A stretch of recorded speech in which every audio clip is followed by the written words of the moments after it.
సంక్రాంతికి 4 సినిమాలు అయితే వస్తున్నాయి గురు. 5వ సినిమా 'ఈగల్' రవితేజ గారిది అయితే పోస్ట్ పోన్ అయితే అయిపోయింది. 4 సినిమాలు 'గుంటూరు కారం', 'హనుమాను', 'సైంధవ్', 'నా సామిరంగ' ఈ 4 సినిమాలు అయితే వస్తున్నాయి. రీసెంట్‌గా దిల్ రాజు గారు ఒక ప్రెస్ మీట్‌లో ఏది పెద్ద సినిమా, ఏది చిన్న సినిమా అని క్లియర్‌గా చెప్పారో ఒకసారి చూడండి.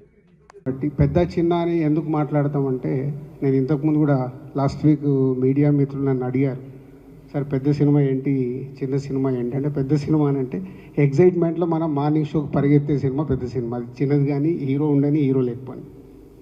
సో అలా చూసినప్పుడు మహేష్ గారి సినిమాకి ఎక్కువ స్క్రీన్స్ వెళ్తాయి. సో తర్వాత వెంకటేష్ గారు, నాగార్జున గారు, సో వారు ఇద్దరు సంక్రాంతికి వస్తున్నారు, సో వారికి వెళ్తాయి.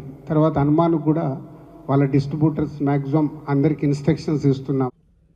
చూసారు కదా. సో దిల్ రాజు గారి మాటలైతే నాకు అసలు ఎక్కలేదనమాట. ఎందుకంటే ఆబ్వియస్లీ మహేష్ బాబు గారి సినిమాకి ఫ్యాన్స్ ఉంటారు. సో ఖచ్చితంగా మహేష్ బాబు గారి సినిమాకి బజ్ ఉంటుంది. సో హనుమాన్కి కూడా అంతే బజ్ ఉందని అయితే నేను చెప్తాను గురు. ఎందుకంటే హనుమాన్కి నేను రీసెంట్గా ఒక పోల్ కూడా పెట్టాను. హనుమాను, 'గుంటూరు కారం', 'నా సామిరంగ', 'సైంధవ్' దీంట్లో మీరు సంక్రాంతికి ఏది విన్నర్ అనుకుంటున్నారని నేను చెప్తానంటే మీరు ఇక్కడ చూసుకోవచ్చు. 'గుంటూరు కారం'కి, 'హనుమాన్'కి చాలా దగ్గరలో అయితే పోల్ అయితే నడుస్తుంది మీరు చూసుకున్నట్టయితే. సో దీనికి దిల్ రాజు గారు ఇలాగా చిన్న సినిమాని పెద్ద సినిమా అనేసి ఎందుకు తేడా చూస్తుందో నాకు అర్థం అవ్వట్లేదు. సో మీరు సంక్రాంతికి ఏ మూవీ చూద్దాము అని అనేసి అనుకుంటున్నారో కామెంట్ చేయండి. అండ్ రీసెంట్గా హనుమాన్ డైరెక్టర్ కూడా ఒక ఇంటర్వ్యూలో ఏం మాట్లాడారో ఒకసారి చూడండి. మరోసారి అవుద్దేమో. యాక్చువల్లీ సినిమా మేము అనౌన్స్ చేసిన ఒక రిలీజ్ డేట్, దీని ముందు May 12th అనుకున్నాము. అవును, తర్వాత Jan 12th అయింది అంతే. బట్ ఆబ్వియస్లీ హనుమాన్ వెనక్కి వెళ్ళాలి కదా అన్నట్టు the mindset was there. Even అందరూ కూడా హనుమాన్ వెళ్ళిపోతుందిలే వెనక్కి అన్న మైండ్ సెట్తోనే ఉన్నారు. మాకు అర్థం కావట్లేదు ఎందుకు we are continuously telling in every poster. So చూసారు కదా.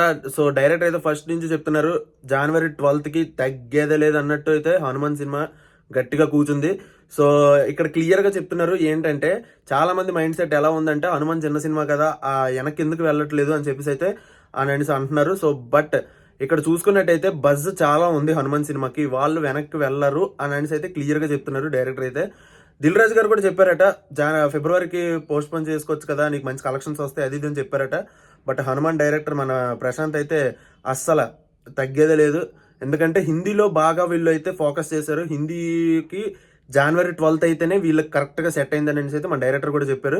సో చూడాలి. మీరైతే మాత్రం కింద కామెంట్ చేయండి, అసలు సంక్రాంతికి మీరు ఫస్ట్ చూసే ప్రిఫరెన్స్, అసలు ఫస్ట్ ప్రిఫరెన్స్ ఎవరికి ఇస్తారు, ఏ సినిమాకి ఇస్తారు, కామెంట్ చేయడం మాత్రం మర్చిపోద్దు. అండ్ లైక్ చేయండి, ఛానల్ సబ్స్క్రైబ్ చేసుకోండి. Bye bye.